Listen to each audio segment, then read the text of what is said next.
여러분들 많이 저도 설교를 했고 여러분들도 많이 들었을 그런 성경 구절이 뭐냐면은 마태복음 19장에도 나오고 마가복음 10장에도 나오고 누가복음 18장에도 나오는 부자 청년에 대한 이야기입니다. 근데 이 부자 청년은 이 새 복음서에 나올 정도로 유명한 이 말씀이 바로 부자 청년에 대한 이야기예요. 마태, 마가, 누가 새 복음서에 공이 나오고 있습니다. 새 복음서를 이렇게 살펴보면은 이 부자 청년은 첫째는 부자입니다. 두 번째는 청년, 젊었습니다.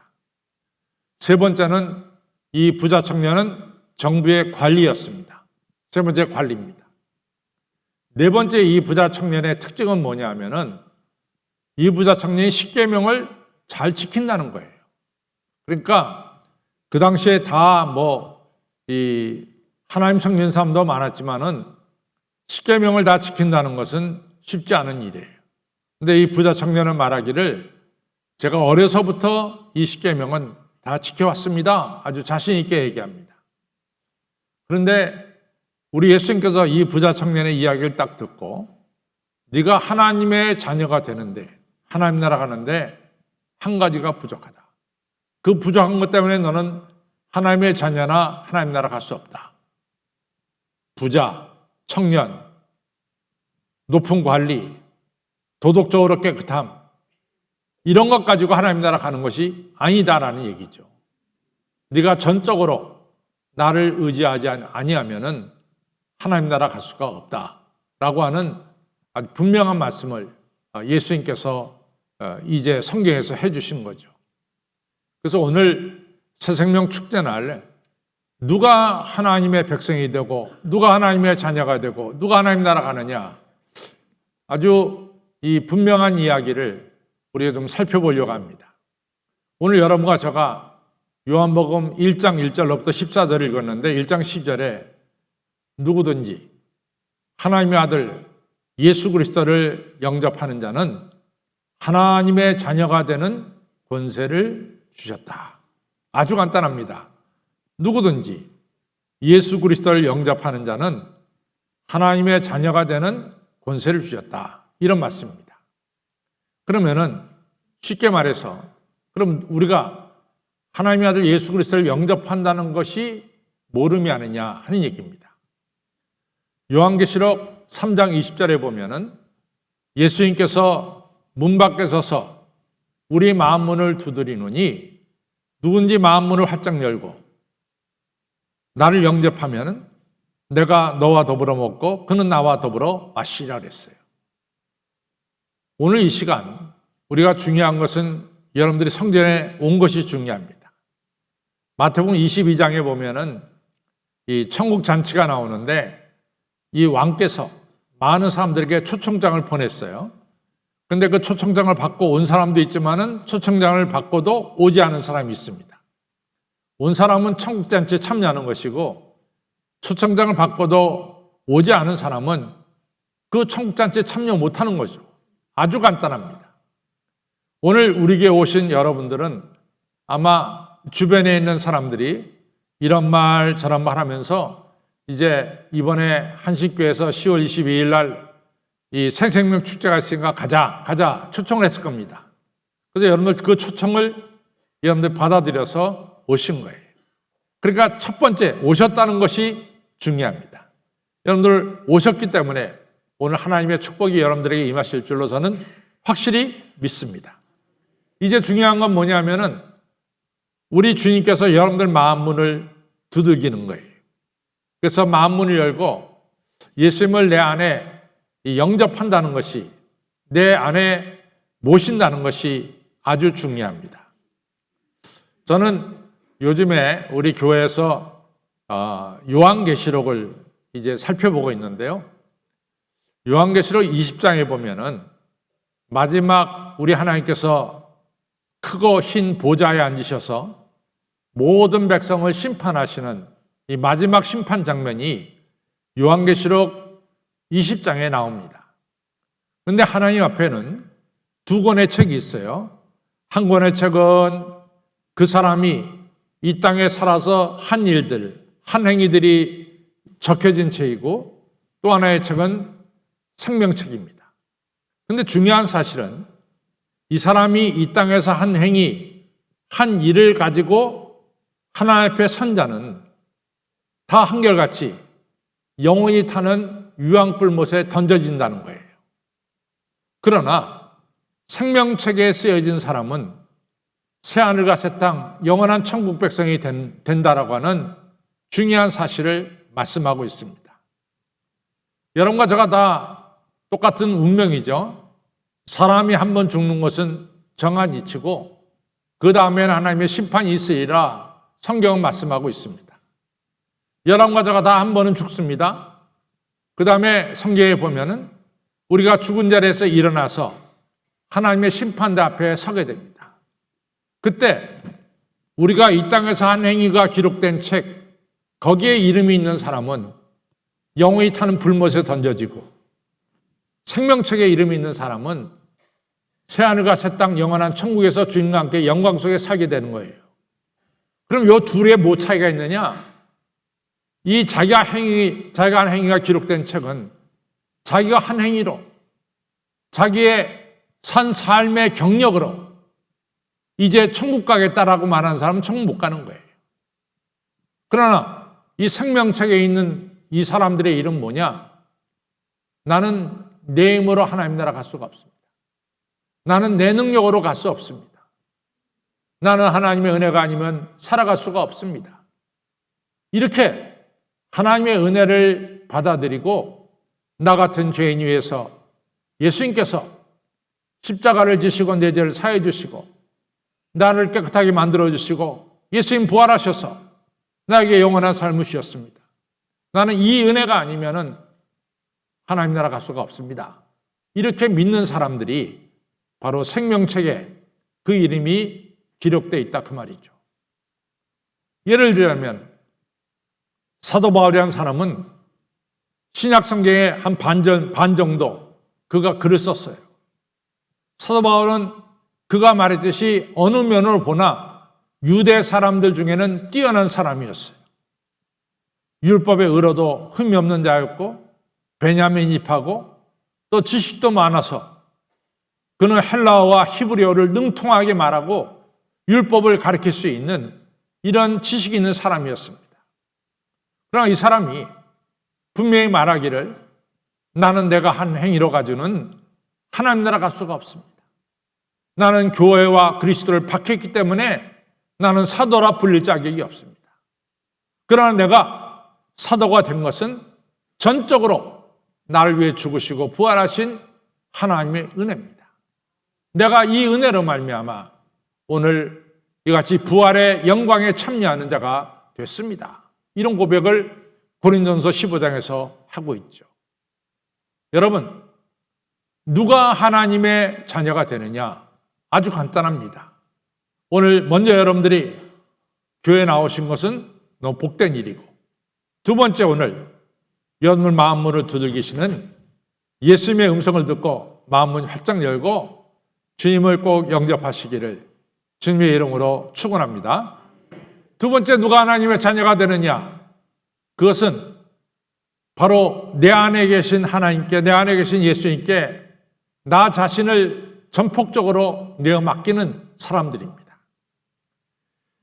오늘 성경에 아브라함이라고 하는 인물이 나와요. 아브라함의 본래 고향은 메소포타미아 지역인데 메소포타미아는 유프라테스 강과 티그리스 강 두 강 사이에 있는 지역이다. 그래서 메소포타미아입니다. 두 강 사이에 있는 지역이기 때문에 기름진 땅이죠. 그 땅에서 아브라함이 사셨어요. 지금도 여러분들이 아브라함 사는 메소포타미아 지역에 가게 되면은 거기 가이드들이 뭐라고 말하냐면 아브라함 이 조상이 여기서 큰 부자로 살았습니다. 이런 얘기를 해요. 그런데 사실 아브라함은 지금부터 4,000년 전 사람이기 때문에 큰 부자로 살았는지 그건 모르겠어요. 그러나 하여튼 가이드들은 아브라함이 큰 부자로 살았다고 말하고 있습니다.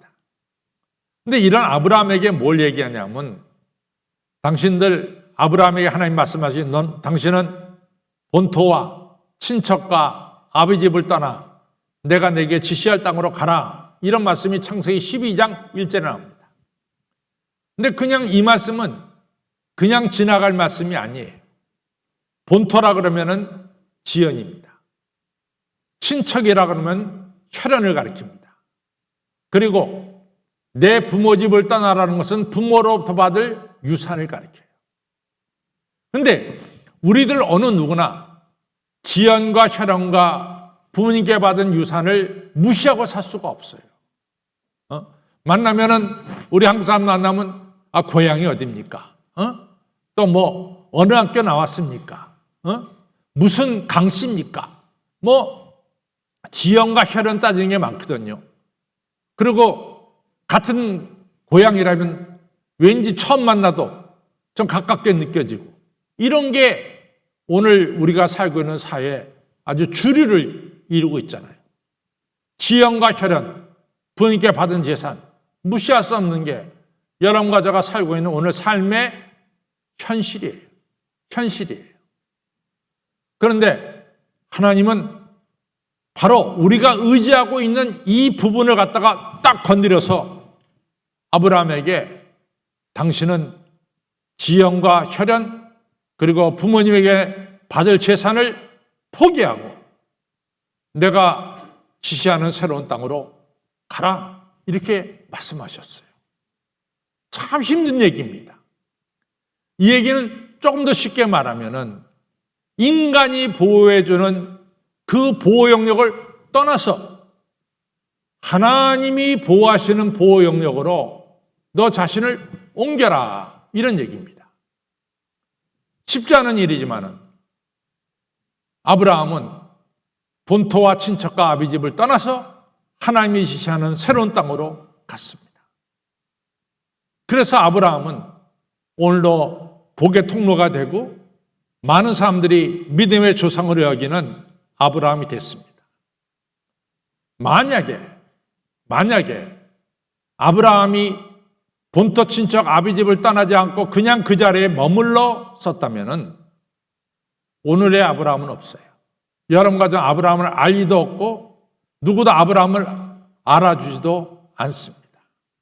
그러나 아브라함이 본토와 친척 아비 집, 우리가 이것 따르면 못 산다 생각하는 지연과 혈연과 아버지께 물려받은 유산을 넘어서서 하나님의 보호 영역으로 옮겼을 때 하나님이 아브라함을 책임져 주시는 이러한 인생을 살았습니다. 우리 교회 북한 선교부가 계시는데 한 40-50명 나오는데 우리 북한 선교분들의 막 이야기하면은 우리 교회 행정국도 사무국도 알아듣질 못해요. 하도 북한 사투리를 심하게 쓰니까.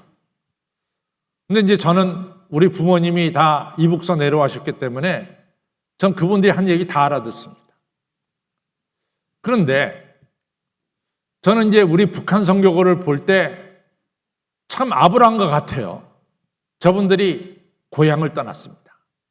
그분들이 피안도가 고향이든 항명도가 고향이든 평양이 고향이든 다 고향을 떠났어요. 지연을 떠났습니다. 또 혈연도 떠났어요. 그래서 어떤 분은 사랑하는 남편과 자식을 두고 저 중국을 해서 라오스를 거쳐가지고 태국에서 들어온 분들이 많이 있습니다. 혈연도 떠났어요. 당연히 뭐 북한 땅에 무슨 재산이 있겠어요? 떠나고 왔어요. 근데 참 중요한 거예요. 지연과 혈연과 아버지가 물려준 재산을 떠났어. 이제 한 가지만 남았다 그랬어요, 제가. 당신들 하나님만을 의지하세요. 하나님만을 의지하세요. 제가 그 얘기합니다. 안타까운 것은 이분들이 돈 5만 원, 10만 원에 의지하는 거예요. 그건 아닙니다. 하나님만을 의지하십시오.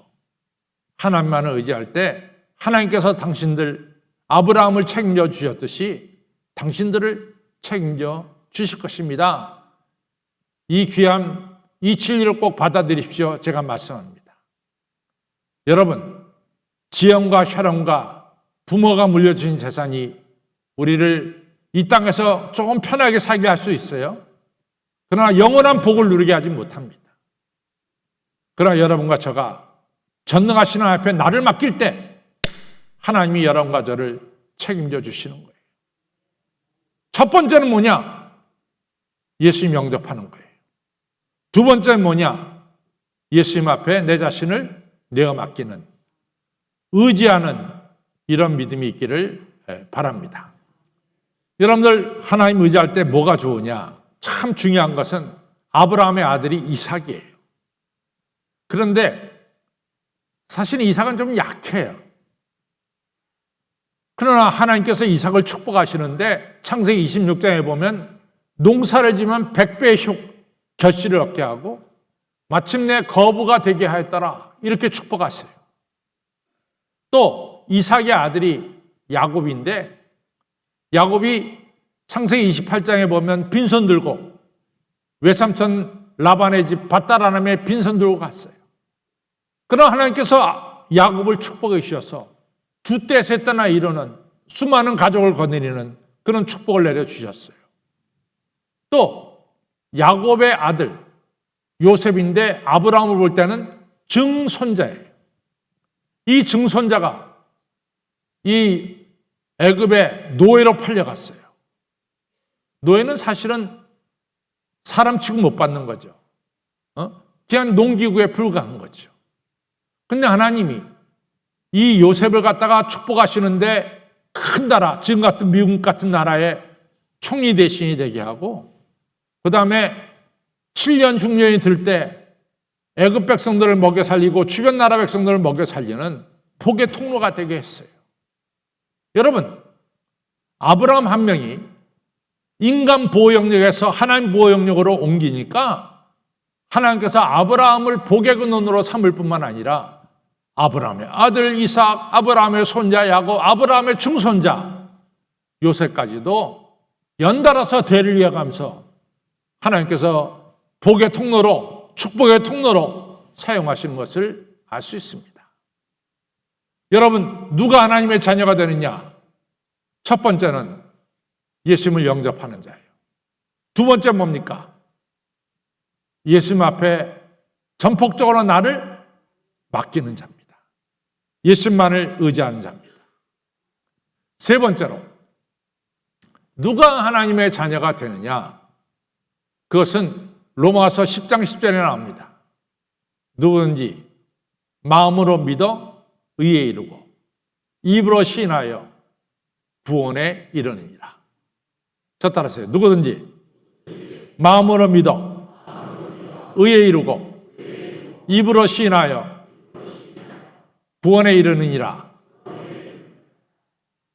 마음으로 믿는다는 게 뭡니까? 예수님께서 정말로 내 죄를 대신 지시고 십자가에 달려 죽으셨습니다. 내가 예수님의 은혜로 이 자리까지 왔습니다. 이걸 마음으로 깨닫는 거예요. 거기서 끝나는 것이 아니라 이제는 한 걸음 더 나가서 주변 사람이 말하는 거예요. 윤청아 장로님, 제가 예수님 믿어서 이렇게 축복받았습니다. 정말 예수님이 나의 생명의 구세주입니다. 이렇게 입으로 증거하는 거예요. 내가 마음으로 믿고 있는 거 마음속에 간직하는 것이 아니라 나아가서 뭡니까? 입술로 주변 사람들에게 증거하는 거예요. 그것이 하나님의 자녀가 되는 것이죠. 여러분, 하나님께서 여러분과 저를 얼마나 사랑하십니까? 정말로 사랑하십니다. 그 사랑하는 증거가 어디 있습니까? 그것이 바로 성경책에 있습니다.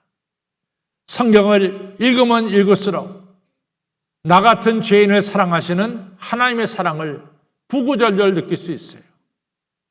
예수 사랑하심 어디에 써 있어요? 성경에 써 있다 그랬어요. 하나님의 자녀는 성경을 통해서 내가 하나님의 자녀되는 축복이 얼마나 큰 것인가를 다시 한번 확신을 가지게 되는 것이죠.